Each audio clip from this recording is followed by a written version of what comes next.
I guess I'd only add one more thing. Or maybe there's a lot more, but I will add one more thing. And that is like the more conversations you have, the better relationship you have, the less likely you already get surprised by someone leaving. Hey everyone, I bet I have your attention after that soundbite. Welcome to session 274 of the Behavioral Observations podcast. Dr. John Austin returns to the show, and we dig into a topic that he mentioned briefly in his first appearance back in session 230, and that's psychological safety. And while the idea of psychological safety may seem overly conceptual in nature, John breaks down what he thinks about it in very easily understood and measurable terms. More importantly, he talks about why psychological safety matters in the workplace. In particular, we got into the example of Google's Project Aristotle and where this term of psychological safety became popularized.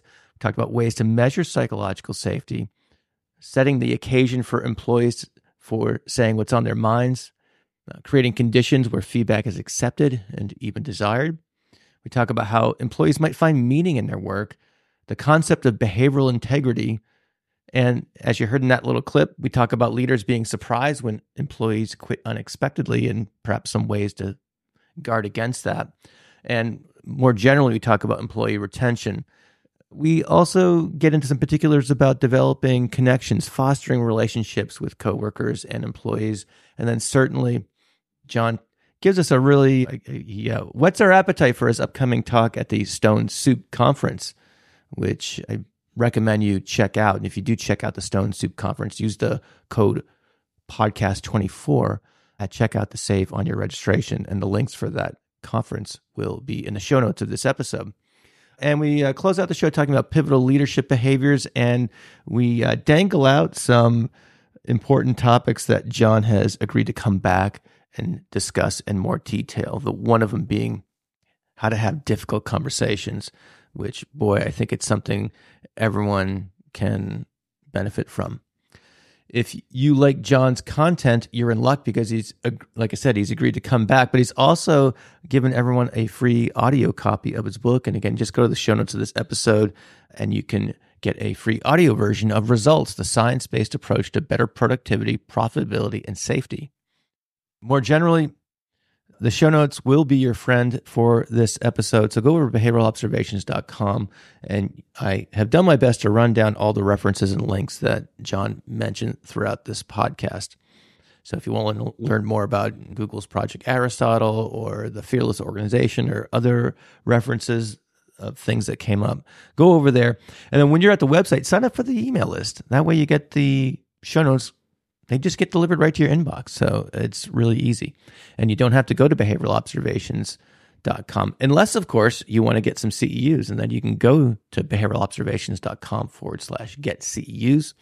In terms of other things I'd like to promote briefly, we are brought to you today by How to ABA and their Behavior Resource Membership. If you want to learn more about their unique community and membership program with tons and tons of resources, go to howtoaba.com/join.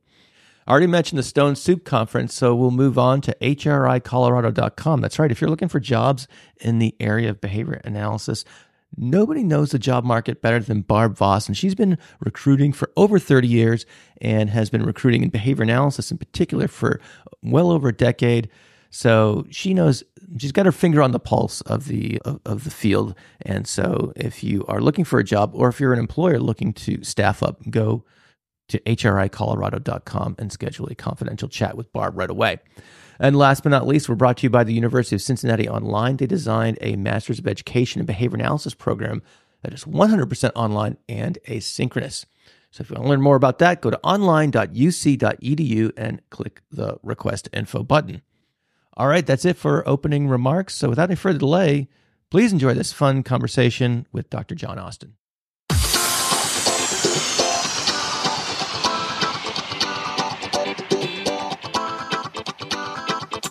Welcome to the Behavioral Observations Podcast, stimulating talk for today's behavior analysts. Now, here's your host, Matt Sikoria. Dr. John Austin, it's good to see you again. How you doing? Doing great. Good to see you too. Been looking forward to talking to you again.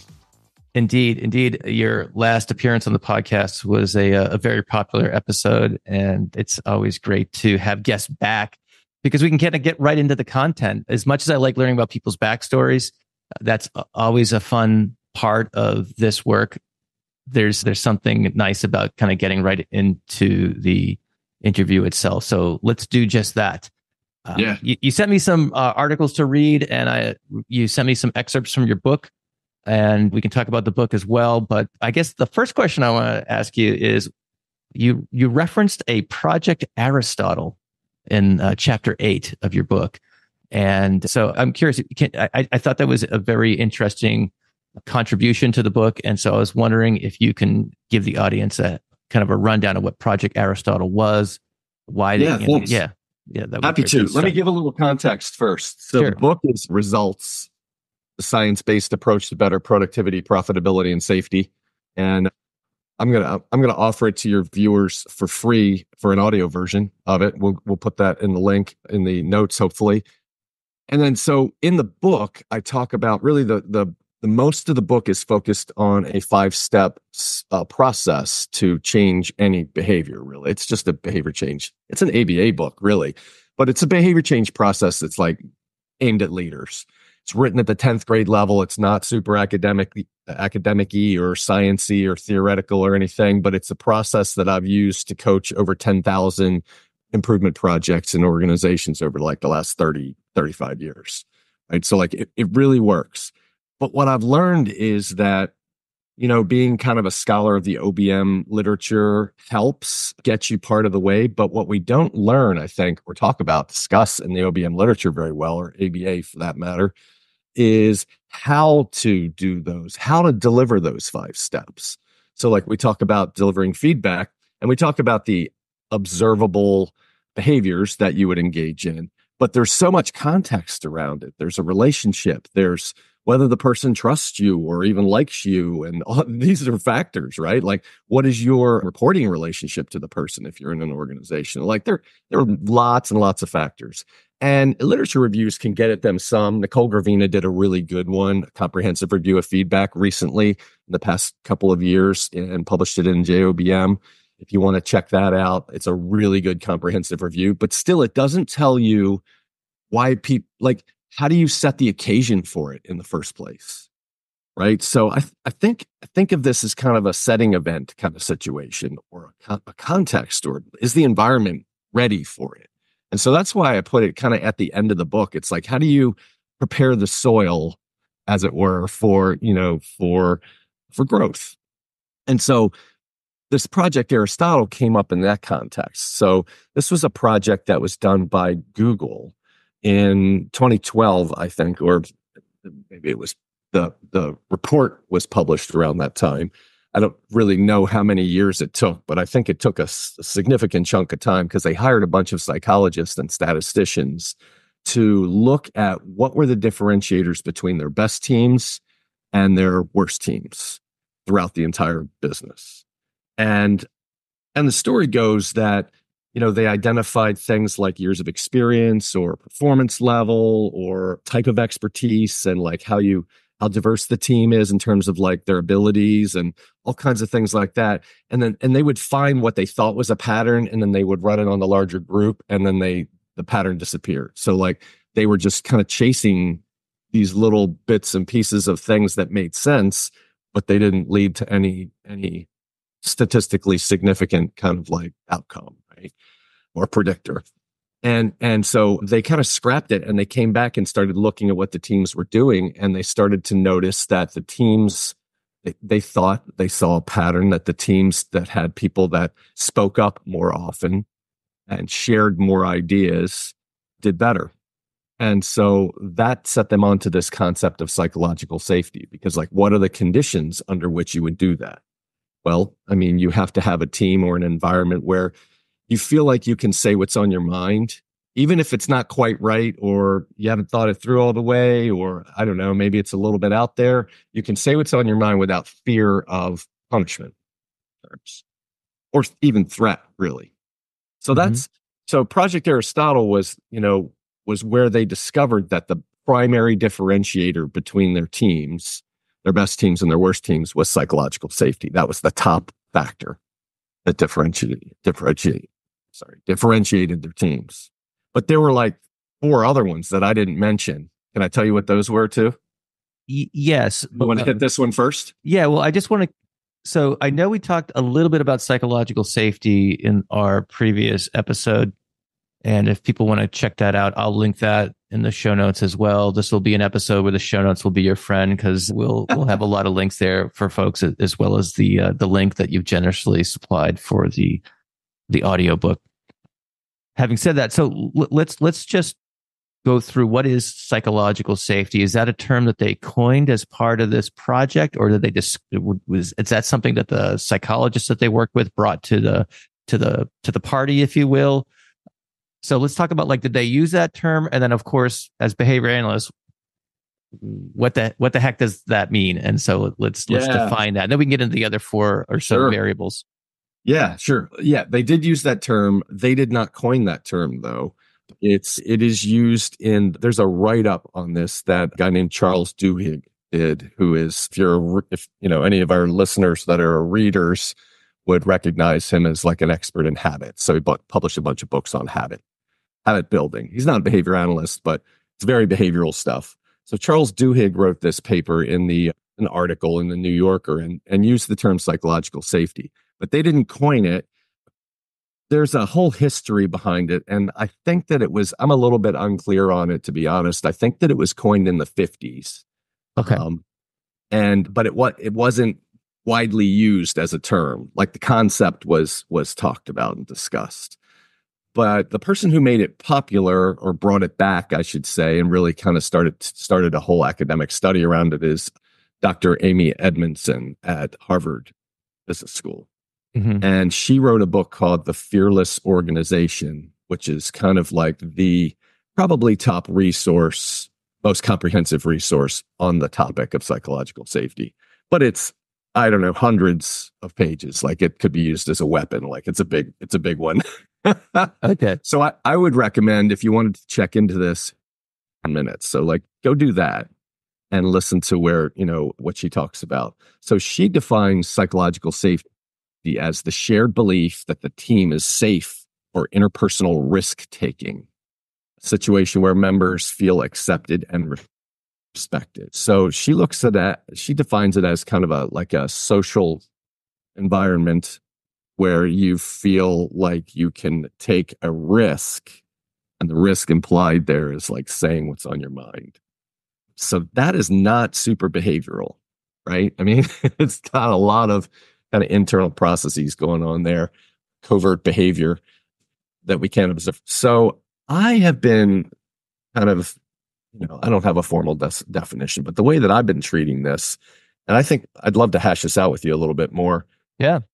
Is, psychological safety is the product of creating an environment where people speak up and share or implement their best ideas, really any ideas, where they're willing to make mistakes or admit making mistakes, in short, where they're willing to say what's on their mind. Now, we don't know what's on their mind, right? But I think that we can measure it because we see it happening, right? Like, people are more likely to participate in meetings if you've got a safe environment.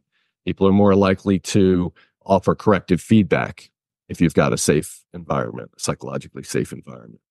People are more willing to take chances and take on things that maybe they're not 100% sure they can succeed at, because their fear of punishment, their pursuit of the reinforcement from success maybe outweighs their fear of punishment, failure, right? So I don't know, that's the way that I'm thinking about it, because I want it to be an actionable concept where leaders can say, right, okay, that's a fair concept. I don't know if I can measure that, but I can measure the indicators or the leading things that might lead to something like psychological safety. I see. So, we as behavior analysts should be able to measure verbal behavior, I hope. And so that sounds like something that teams can examine as a way to look at their meeting dynamics, I suppose. Hey everyone, as a BCBA, meeting your continuing ed needs can be challenging at times. That's why I have made selected episodes of the Behavioral Observations podcast available for Type 2 continuing education credits. That's right. You can meet a portion of your professional development requirements on the go. Currently, we have CEs for topics including functional assessment, ethics, and supervision. Come learn from podcast favorites such as Greg Hanley, Pat Fryman, Mark Dixon, as well as many other amazing guests. For more information, head on over to behavioralobservations.com/get-CEs. Wow, this is really fascinating. I'm trying to think of there's a couple of different directions I want to go with this, but I guess the first thing that jumps to mind here is,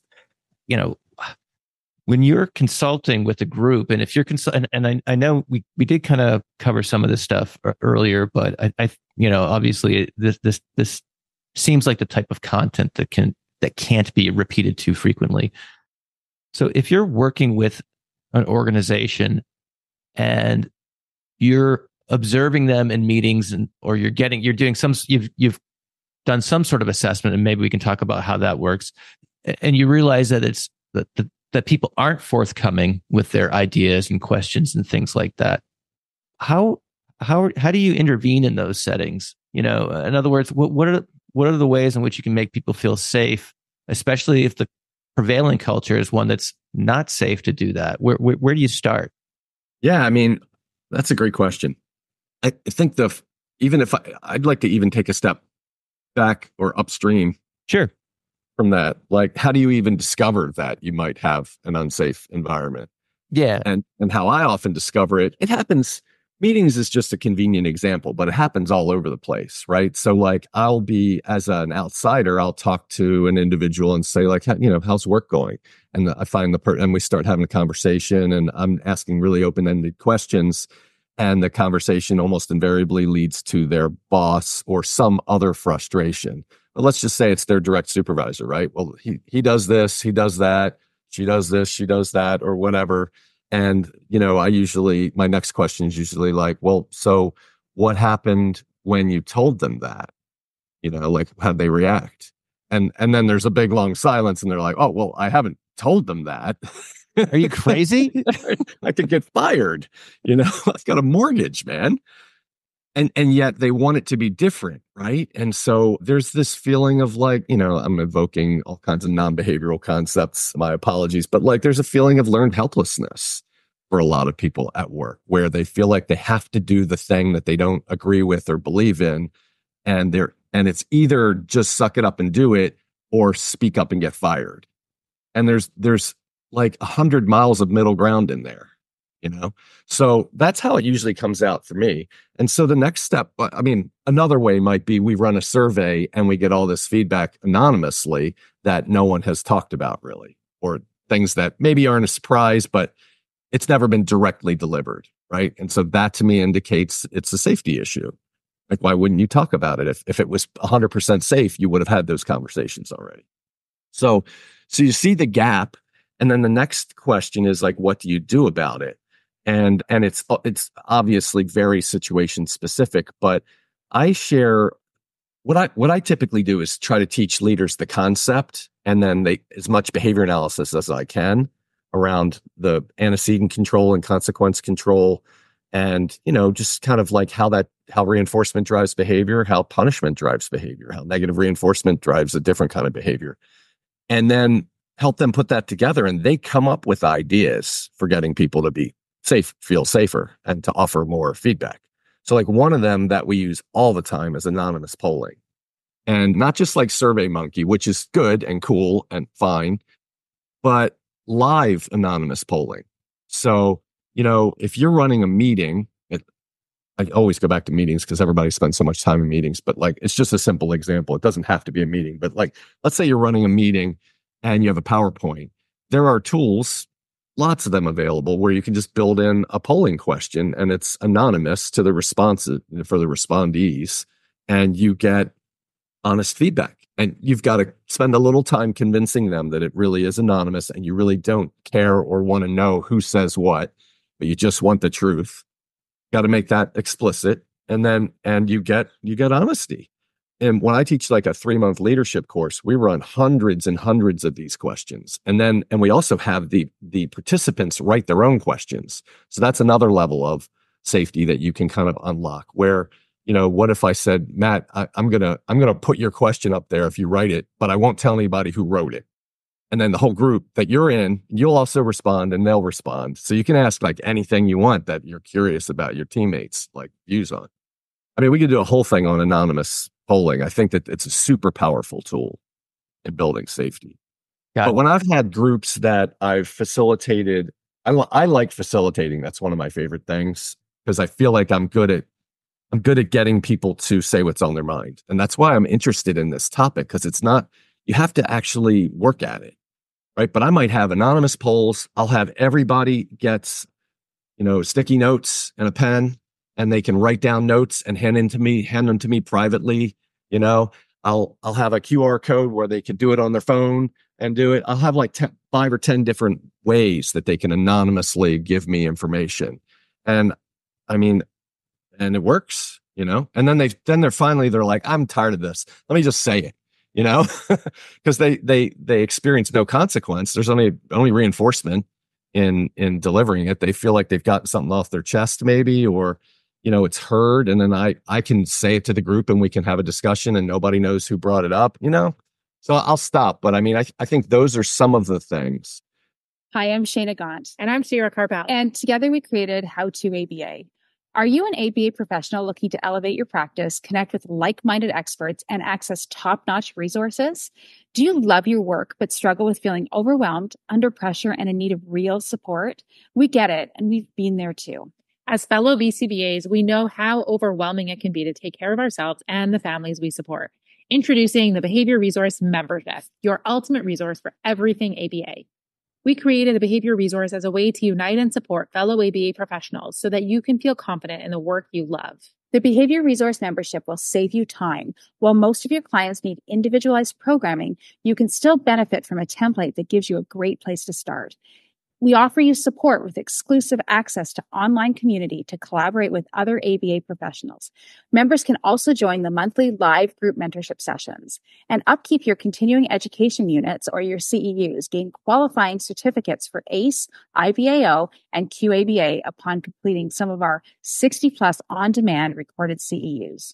You'll get access to hundreds of program descriptions and instructions, data sheets, assessment tools, how-to videos, and materials to implement effective ABA programs for all your learners, saving you time and energy so that you can focus on what's most important, the learners. Join thousands of ABA professionals who are already enhancing their skills and improving their client outcomes with the Behavior Resource Membership. Ready to take your practice to the next level? Visit howtoaba.com/join and become a member today. Your journey to a better ABA practice starts here. So let's come back to that in a minute, because I think I inadvertently left the listeners with a cliffhanger. Those who want to know the other factors that Google looked into, and I kind of just jumped down into a rabbit hole about this. We can return to that rabbit hole, but I want to hear some of the other things that you didn't have space to write about in the book, presumably. There's a pretty nice short video online from a person who did a review of it, and I can provide a link to that. But so we can just maybe hit them at a high level. The second most important was dependability. So on the team, remember we're talking about what differentiates the best teams from the worst teams at Google. The issue of dependability is: do you say what you're going to? Do you do what you say you're going to do? Mm-hmm. And that's say-do correspondence, right? None of us will be surprised that that's important. I usually, in business settings, I don't call it that. I call it behavioral integrity. Because there's actually a research literature in business outside of behavior analysis on this topic of behavioral integrity. And they found that organizations that value and focus on and reinforce say-do correspondence deliver higher profits and higher return on assets. Like very, very long-term outcome measures, but it makes sense, right? You do more of what you say you're going to do. They also say that people are if your team thinks you have high behavioral integrity, they will think you're more competent. They'll trust you more, and they're more likely to exhibit discretionary effort. So they go above and beyond if you ask them to do something. So there's evidence of that as well. I think that also builds psychological safety. So they list it as a separate factor, and I'm sure they've got all the factor analysis around it and all the math and stuff. But let's think about this for a second. If somebody's consistent and dependable, you know how they're going to react when you give them news. If they're flaky and inconsistent and a little bit erratic, some people really favor that leadership style, but I think that it reduces safety because everyone's trying to figure out what you're going to say next. I see. Or if your concern's if someone says they're going to address your concern and they have marginal say-do correspondence, so that raising of that concern could go unreinforced. Yeah, exactly. So you could do a whole episode on behavioral integrity. That's fun stuff. It's measurable. It's something you could work on, using the 5-step process that's in my book, or whatever process you want to use. You could measure it and get feedback and improve it. I've done it in my own behavior before. It's a really good self-improvement project. Number 3 was structure and clarity. So the way that we handle that one already, I think, is through clear expectation setting and role clarity, right? So behavioral task clarification is a well-known intervention in the OBM literature. I think that falls into this category.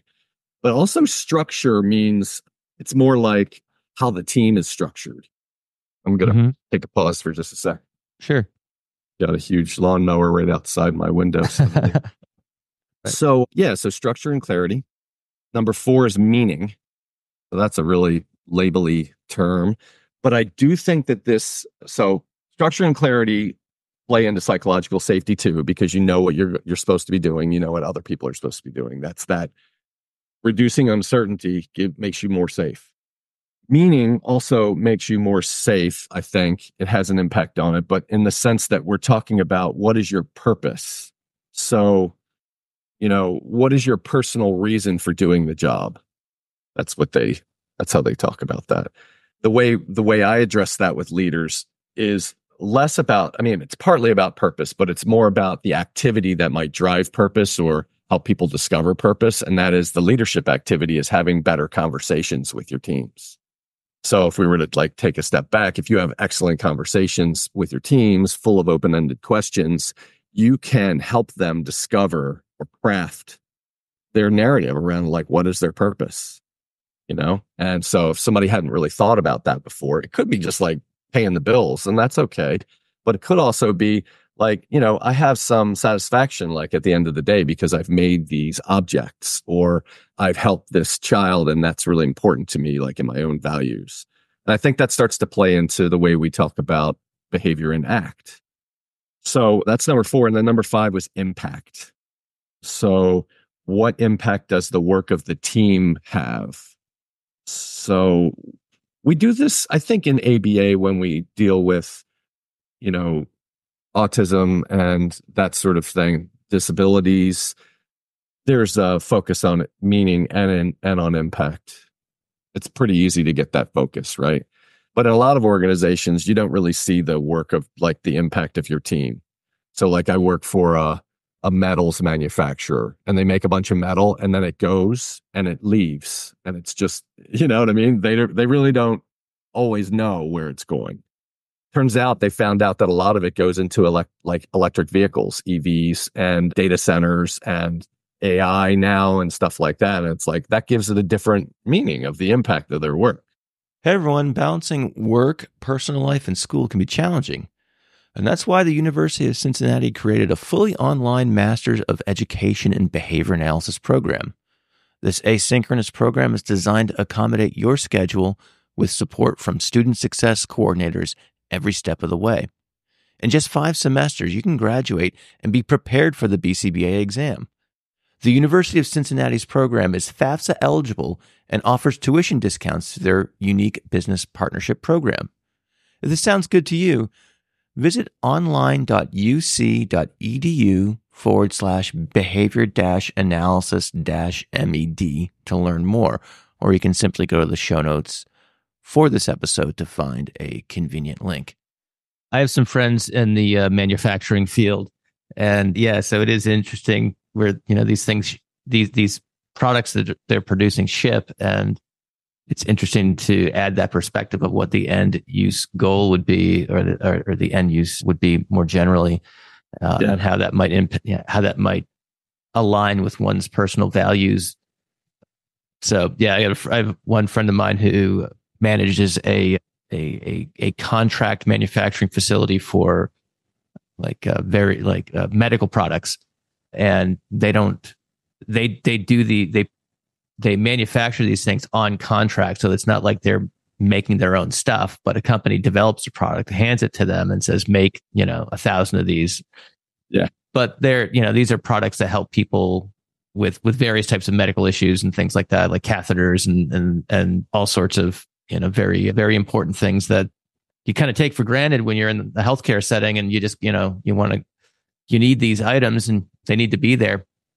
And another friend of mine works for a company that they make these high-end plasma torch cutters. They cuts metal or something like that, and so and these things go all over the world, and it's really crazy. Once you step outside of behavior analysis, and I'm sure you see this every day, most of the people listening to this show perhaps might not have that perspective, but the wider world of manufacturing and business industry, especially in this kind of global economy where these things are going all over the world and filling all these roles and things like that. So even if I guess if what I'm taking from this conversation here, to your earlier point, where the helping a child learn to communicate better or reduce problem behavior, I think I hope we do a good job at making sure that those outcomes are pretty measurable but demonstrating the end use and how that might play into values for some of these other settings. It's something that you don't think about all that often. So that's really neat. Yeah. Yeah. And even in ABA, if you do have the data, having the conversation about that meaning and that purpose and that impact that can add to the value, right? That can change the whole way that people look at the job, right? Because they can easily, some RBTs maybe or techs can get a job at McDonald's making as much as they can working with a difficult, potentially behaviorally challenged child, So, yeah, you've got to give them reason to do that. Oh, for sure. Yeah. Well, a common one that I am familiar with is that, you have kids who come into an ABA clinic, or maybe they're receiving services at home. They get diagnosed 2-3 years old, and with, intensive treatment, they can essentially walk into kindergarten or first grade with very little or no support whatsoever. And that's, that is almost immeasurable, And yeah. So I've seen that happen, quite a bit. And that really is, I guess can be considered like a real meta reinforcer, if you will. Yeah. If I can. Yeah. So the reason I like talking about these 5 items, and other ones is, around psychological safety. All of these are, I think, part of the leader's role in curating the environment. We think of, I think too often we think, even in behavior analysis, we think like just hire really good people and then like get out of their way. And I think that's a poor way of looking at it. You can create the right environment to help even good people be better and happier and more effective in, producing these outcomes. And so I think these are some of the things that you could look at. If I was, listening to this, be having kind of a mental checklist, like how are we doing on each of these? Psychological safety and dependability. Do we talk about that? Like, do we measure any of this stuff? Structure and clarity. How do people feel on their team? Are they super clear on what their role is, who they report to, the expectations, and then meaning or purpose, and then impact. And so you could think those things through. Got it. Yeah. I know you want to talk about the issue of the interaction of psychological safety and accountability. And maybe in our discussion thus far, you've already kind of hit at that a little bit, but if this is something you want to go deeper on, I'd like to give you the opportunity to expand on that. So yeah. Thanks. I do, because this is one of the topics, I think, the issues that comes up, and behavior analysts aren't immune to this. Like, I hear this from behavior analysts. I mean, I think that there's a misperception sometimes that psychological safety means just letting people be who they are and do whatever they like, whatever they feel comfortable doing at work, as opposed to feeling comfortable saying what's on their mind in a respectful, work-oriented way within the boundaries of the work that they're doing, right? And being a better team member. and having accountability that everyone always has anyway at work. Right. And so it feels like sometimes people feel like that you can't have both psychological safety and accountability. And I think that's the wrong way of looking at it. Let me give you an example. There's a leader when I think of the, I don't know what exactly you call it, like the pinnacle maybe, or the perfect example of a leader that provides both of these. I think of a vice president, an executive who I've coached like on and off over the years and taught courses for in her business. She's the kind of person that maybe you can imagine this kind of person. Maybe you know one really well, who you speak to her and she's 100% focused on you. And it almost makes you, everything you say is so interesting to her and engaging. And she's so curious that you just want to tell her whatever you're thinking. I mean, like it's 100% safe to tell her whatever you're thinking. It feels like she's accepting of it. She's not going to judge you for it, right? She's like into it. She's curious and she's helping you be you, whatever that means, right? In that conversation. So we've probably all had conversations with somebody like that before. And like, then we've had conversations with other people who we don't feel that way. It's like, what is that about? And I would suggest there are probably like micro behaviors that are going on in terms of reactions to whatever you're saying, where maybe you say something that's a little bit vulnerable and you're testing the waters and the person reacts not super harshly, but just in a very micro way that kind of tells you at a gut level. We interpreted it kind of as at a gut level that like, maybe I shouldn't go that direction, Like we're all like very astute at that, and we might not even be at the level of awareness, right? Yeah, I was going to suggest that. Yeah, yeah. So like her talent, is making you feel like you can say anything. Okay, so you can say anything, and her people who work for her absolutely are that way as well. And yet, when they're not performing or doing, they make a big mistake, and I've seen it, they've had errors that cost lots of money for the company. She will talk to them about it, and they will have a discussion, and they are 100% certain they will hear from her about it, right? So they know how she's going to react. She's not going to fire them right off the bat, but there will be some like consequence for making a mistake, and we'll talk about what we learned and we'll implement it. And if you're not following through with it, there's going to be another conversation, right? And there is accountability, right? And if over time you're not able to, to change your behavior, even with her coaching, which she'd give you a ton of attention and coaching and help, there's a period of time in which you can't do the job. And so maybe you've got to be either moved in the organization or terminated or whatever. And she's not hesitant to do that either. But she's also not going to knee jerk. She's not going to put off those conversations. She's not afraid of them. She's very good at them.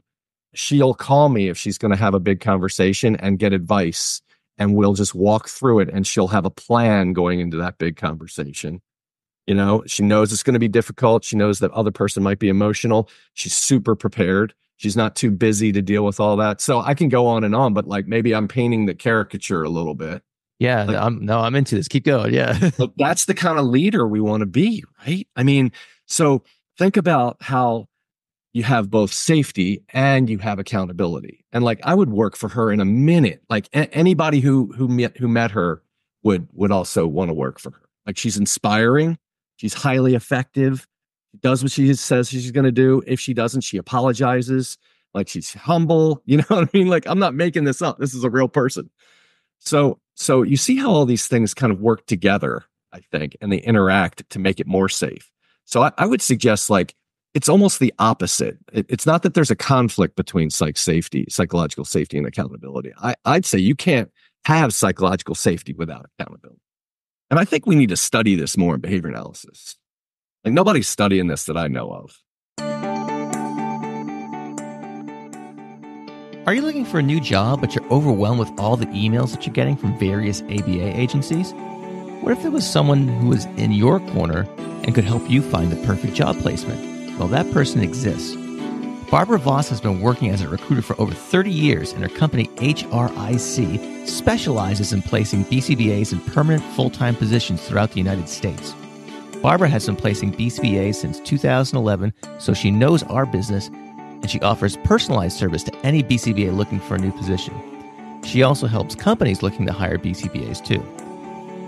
Here are just some of the things Barbara can help you with. She can provide information about salary ranges in different markets across the country. She can help you write your resume. She can coordinate and prepare you for the interview process, and even help negotiate the right salary for you. And best of all, there are no charges to any candidate for all of these services. When you are ready to make a change and want to work with someone who will listen to you and understand what you need in a new position, contact Barbara at HRIC. To schedule a confidential discussion, head over to hricolorado.com. Again, that's hricolorado.com, and hit the contact button to connect with Barbara. You won't be disappointed. One thing that occurred to me as you're describing this leader, and she sounds phenomenal. How many of those attributes did she bring to the table just based off of her general, nature plus nurture, history of reinforcement, other types of, kind of temperament, etc., versus learning this stuff or being taught this stuff? And, and it sounds like maybe there's a little bit of both, because obviously she's working with you and you're giving her some feedback, but it sounds like, and you tell me if I'm wrong, but she brought a lot of these attributes to the table. And maybe, I'm just curious what that coachee dynamic is like. And, because one of the things that I'm sure it's on a lot of listeners' minds, especially if you're an agency owner or a clinical director or whatever, is like, man, where do I find these people? Or how I've got this person who might be close to that, but how do I develop this? Or I have some people who might have a couple of these attributes, but need to grow in these other areas. I'm just curious, did this company just get incredibly lucky with this person, or was this by dint of training? And of course, it's probably very difficult. It's probably difficult to answer empirically, but what is your gut in terms of how this person managed to develop this, what sounds like a very effective repertoire? That's a great question. And I haven't thought deeply about this, so I'll give you my best shot. I've worked with her. She first took my course 10 years ago or so, about 10 years ago. And before she was 3 levels down from where she is now in the organization. And she was super quiet. She was very likable at that point and curious, but super quiet, and didn't really, I think didn't knock it out of the park. We all do projects. Like hers was passable. It was all right. But she became kind of a student of this. I think, she was promoted sometime after and could use it really well on her teams. She got into, I also did a kind of a difficult conversations course with them. She really got into that, and she's just started reading more and more and practicing it. And I think it was just like repetitions that helped her get really good at it. But like, she came to the table with already a set of characteristics, her personality, or whatever. Like she's pretty likable and also curious, and really works hard, like, and really, really wanted to succeed, so she just, I think I'd like to say, become a student of it, like in my world, I left the university 13 years ago or so, when, I did a lot, but I would always get a paycheck whether I worked or not. And now I started a business. And it's like, if I don't work, I don't get paid. So there's something for you, right? And people complain about billable hours, but if they miss on their billable hours, they get a frown and a paycheck. I get nothing. Yeah, I'm in the same boat. So think about what kind of contingencies that puts on you and pressure that puts on you. That for me made me become a student of marketing. And like, marketing kind of has a dirty word, but I reframed it as like, it's education. And so in my own life, I've kind of become a student of marketing, because I'm an educator, and that makes sense to me. And I like, more I can, like, through venues like yours, like, educate people. Partly marketing. I mean, we talk about my book or whatever. I mean, it's not like a get rich quick kind of thing, it's partly that, but it's also educating people about how they can use this. And the more they can use behavior analysis, the more they can use resources around it. So I turned that into me a little bit, but just to give another example, I think for her, she became a student of difficult conversations. So back to your question, what can you do? I think you have to provide, if you have people with talent or talents that you can see and then yet also challenges and opportunities, it's the only way to get them really good is to give them a ton of attention and become a student of how do you coach them better and help create the environment so that they can become a student of whatever it is they need to improve at. And I would even have that conversation and have had that conversation directly with people who worked for me, where it's like, you are so good at this, and this one thing, let's say it's planning, is holding you back. I really need you to become a student of planning, and like, how do you get better at that? And let me help you. Can we work that out? Can we do that? Can we have those conversations? And then it's not threatening. It doesn't have to be like, do this or you're fired, because I don't want that at all. And they don't want that. But what if they were curious about how to get better at planning, and I could help them with that? So that turned into like a strategy to start coaching, I guess. But I think that's where it's at, man. I think, we want to, I think in behavior analysis, we're very overly focused on process. Like, let's build a process for that. Let's process map it. And then let's pay for performance to get people to really want to do it. And I think we're missing the opportunities that we see every day, where it's like, no, this is about human relationships and helping people develop meaning and purpose and have an impact, and also helping them get straight on what they need to improve and have that relationship where you can deliver feedback in a safe way. So that brings it back to psychological safety, I think. Got it. You mentioned the course you teach on difficult conversations.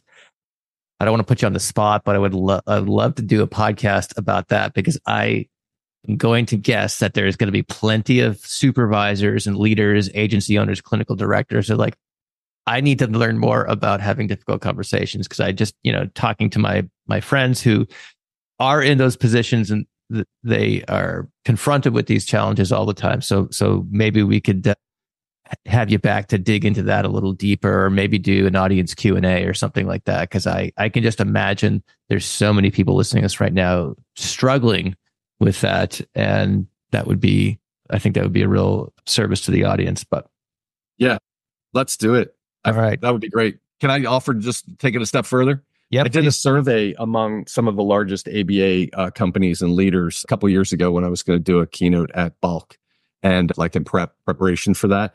And so I surveyed, it was maybe like 20 organizations, like a couple of their top leaders, and asked them what the biggest opportunity for leadership development was among their teams.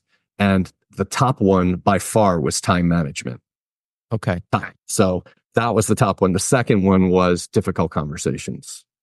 And they both were mentioned by everyone, just about everyone. All right. So it's just not something we learn in grad school, in our training. And especially if you've just got a master's degree, I don't mean just in a pejorative sense, but I mean, you've only spent that period of time in graduate school for a master's degree. There's no time for anything like difficult conversations training. Totally. Especially with a lot of these programs being so focused on, getting practitioners the knowledge they need to be successful with their individual clients. So yeah, all right, cool. Well, I look forward to planning that with you in terms of getting that'd be great. Getting a deeper dive into that, because and it's interesting too. When you're describing these things, all these things are relevant, I think, to non-business related interpersonal relationships as well. There's just so many parallels. I've done a couple of episodes recently on kind of clinical behavioral analysis. With having Pat Fryman and Chris McGinnis and other folks on the show in the last couple of months. So I just see a lot of parallels with those types of activities too. It shouldn't be surprising, I suppose, but I guess it snuck up on me. So yeah. And by the way, I love those episodes. I'm a big fan. So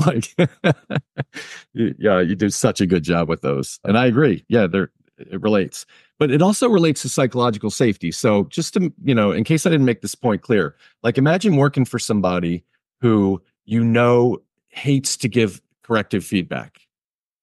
Right? And then that permeates your team. And so now you're working on a team and you are making mistakes invariably, like all of us do, and no one ever tells you or mentions it. But they see it, they don't say anything. And now you're wondering like, well, do they see it? And how does this impact me? And like, am I going to just get fired by randomly, kind of by surprise one day? And that's typically what happens. I mean, when people don't get enough corrective feedback, the boss thinks one thing and they think another. And then so one day it's like, oh, well, we really need to let you go. Well, why? Well, you've got this whole history of, well, you didn't tell me about it, right? And so it feels less safe to operate on a team where you don't get corrective feedback. Yeah, and you can take that one step further too, because I know in ABA land, staffing is there's just not enough staff to go around, certainly, and so you can have yourself a situation where you have people who need corrective feedback, don't get it, and aren't fired, and are carrying out ineffective strategies, or worse, and so that could. I suppose that concern can manifest itself in a couple of different directions. One of them being firing, but perhaps even in a worst case scenario, staying and doing a bunch of things that are potentially harmful or incorrect or what have you. Yes. Agreed. So I guess that might be a segue of sorts, because I did want to talk about employee retention, because you do in that chapter on psychological safety, talk about a case study with an agency. So I'd like to give you the opportunity to talk about that and maybe talk about employee retention more generally and how it relates to psychological safety. Yeah, sure. I think, okay, so I guess it's not, I would say it's not a direct relationship, maybe, there's probably a relationship, but the way that I'm thinking about it is that retention is, mostly a factor of first pay, right? Like pay is the top factor. Pay is, something that you don't always have control over, but you certainly should look at your pay by position in your market and make sure that it's competitive, right?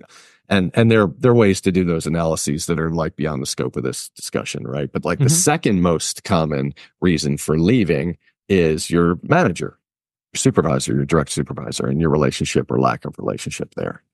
So therefore, I think, what do you do about that? Well, you teach leaders to become better supervisors. And so what are some of the critical or pivotal skills there? I mean, that's something I've been doing work on for years.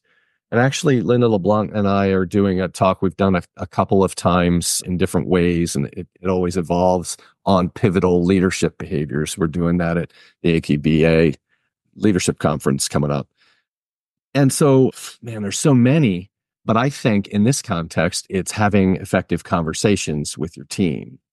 So, I found myself developing courses that on request for ABA companies and also manufacturing and construction companies on like how to talk to your teams more effectively. So there is a whole set of skills. Like one of them is asking open-ended questions. And so I'm actually about to start with a group of manufacturing supervisors on this topic. And we'll meet for every other week for 3 months or so and work on their conversations with their teams. There's a whole series of shaping steps you can walk through with them, but it's not as easy as saying like, hey, go ask open-ended questions.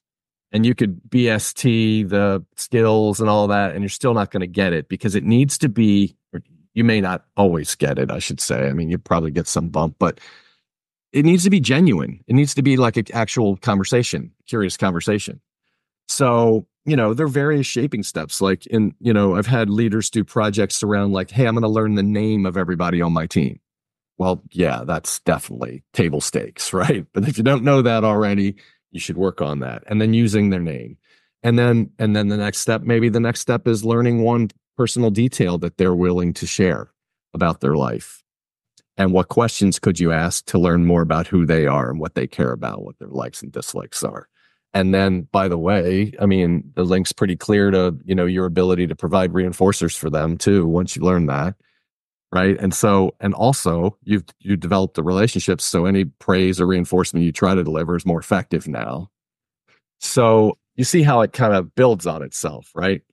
And so I think that's the relationship that I see between retention, conversation, supervisory behavior, and psychological safety.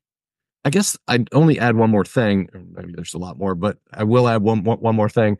And that is like the more conversations you have, the better relationship you have, the less likely you are to get surprised by someone leaving.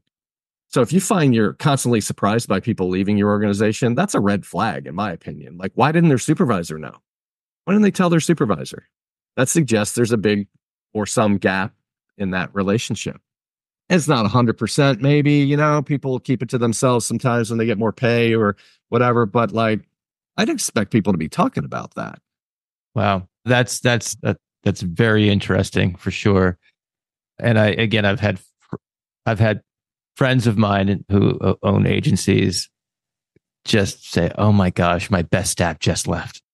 And it's devastating. It's devastating. And they're, and sometimes it's a move, so it's not always, like I'm going across the street for, 50 cents more an hour or something, whatever, but anyway, yeah, that's definitely important. That learning a personal detail about someone is pretty interesting. And I remember years and years ago, I ended up at the time I saw this eye doctor, and the guy was just chatting with me and stuff like that, and he was asking me like about he was just trying to get to know me and whatnot, and was asking about hobbies, and and I went for my yearly exams, full calendar year later, and he's like, "So you've been skiing lately?" And I'm like, "Damn it, did you write that down in my chart?" Like. There's no way this guy remembered that, because he sees hundreds of patients a month, and so it looked like this guy had some sort of system of connecting with people. And, as a behavior analyst, I kind of was like, that's kind of cool. Like that's a good strategy, right? So that's the nerd in me thinking about this. I suppose someone could construe that as perhaps transactional and maybe not so charitably, and so when is there a way to kind of go about this in a manner that features, assuming someone's approaching this from a genuine standpoint, how do you approach this, making sure that your authenticity comes across, and it's not, some guy writing, okay, I got to write to, okay, so Mr. Sikoria likes to ski and plays guitar, blah, blah, blah. So I'm going to ask him about this, in October of 2025, or Yeah, well, I mean, this is why I said, you can't BST this, or you can, but you're not going to get all the way there, because we haven't done a very good behavior analysis of this. I'm not sure really what the controlling factors are exactly, but the way I teach it is that the person has to get that your intent is to help them or interact in a positive way with them. Right? If they get from whatever you say that you're being ingenuine, or they shut down, then you've missed the mark, and you've got to tweak whatever it is that you did. Right?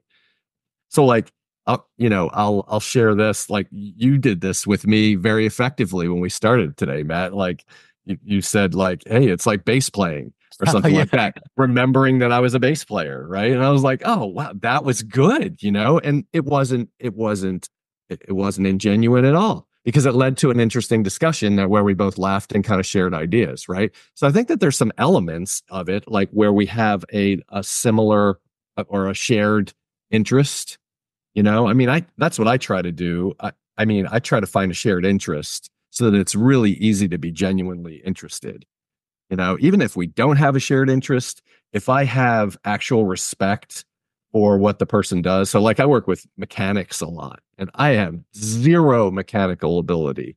Like, I'm just not good at it. I've never practiced, have no skill, but I think it's amazing that somebody could just like make something out of almost nothing, and build things they're metal and engine and work and off of fuel and gas and so I tell them that whenever I meet with like mechanics, I just like for the sake of like clarity, like I really respect what you guys are doing, because I have no ability at it, and I'm fascinated that you can, you know what I mean? Like, so like that, even though we don't have a shared interest, me showing respect for their interest provides some like resonance. You've got to produce resonance. That's what we're looking for, right? I like that.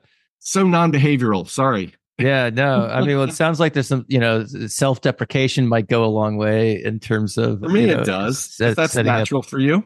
I mean, For me, Awesome. it does. I like, because I mean, listen, I work with a mechanic at a manufacturer. They know I have a PhD, and they might think certain things about my thoughts about them or judgments or whatever. And I want to get it clear right out of the gate. Like I got no judgment, man. Like I'm in awe of what you're eating. Yeah. You know, like I know psychology, but I don't know about engines. Sorry, you have to beep that maybe. That's all right. That's all right. I could keep I keep asking questions forever. I'm trying to keep a limit on this, but I know you've got a presentation coming up at the Stone Soup Conference, which, by the way, is hands down one of the best online conferences out there, and one of the best values, I might add, as well. There's just the value per CEU and is off the charts. So if you want to learn more about go to the show notes for this episode, and there'll be a promo code there for you as well, so folks can get it even more inexpensively than it already is. So, yeah. Having said that, I'd like to hear what you plan to talk about at this upcoming conference. Yeah, thanks. I just want to second that. If you were listening and you can't see the video, I was nodding my head like crazy as Matt was saying about the value of the Stone Soup Conference. There are going to be so many great talks. I'm psyched to do it, and I just love the vision of it in the sharing sense. And let's democratize some of this stuff. We don't need to keep it secret. And so in that same spirit, I've worked out a deal with them where anyone who registers can, if you're in the US at least, can get my book for half off. So like it's almost at cost. And so you can do that as part of your benefit from like registering. We talked about like giving one for free and the cost was too great and stuff like that. So we found a way to do that. I'm going to be talking about leadership there.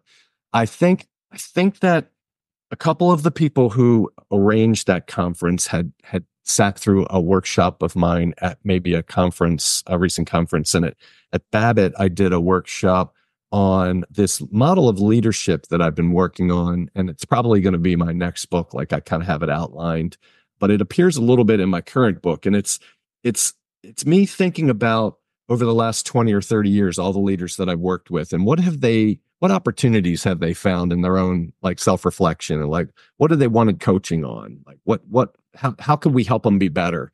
And I listed out all these target behaviors, and they fell really into three categories of types of leadership behavior. And so I'm going to talk about that. And the three categories are self-management, so managing your own behavior; relationship management, managing the relationships between you and your peers, colleagues, direct reports, whatever; and then performance management. And the performance management really is OBM. But it's almost like a visual depiction of where we started in this conversation, where I said, I think the context for this is there's a great literature in OBM. That's the performance management bubble in my mind, in my model. And yet we haven't studied enough about how to deliver those interventions. And I think that's where the self-management and the relationship management aspects come in. So it's kind of like an extension of the OBM field, I guess. All right.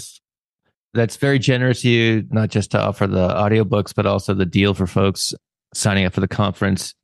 And you can go to behaviorlive.com and look for Stone Soup there. Or again, you can just go to the show notes to this episode over at behavioralobservations.com and learn more about that talk there. So it sounds really cool, and I look forward to hearing more about that. So, I think we've probably opened up, a bunch of different tabs, if you will, for future conversations. So perhaps to save us from going on and on and on indefinitely with this one, I think it's probably a good idea to maybe put a cork in this particular podcast episode with the promise to have you back real soon.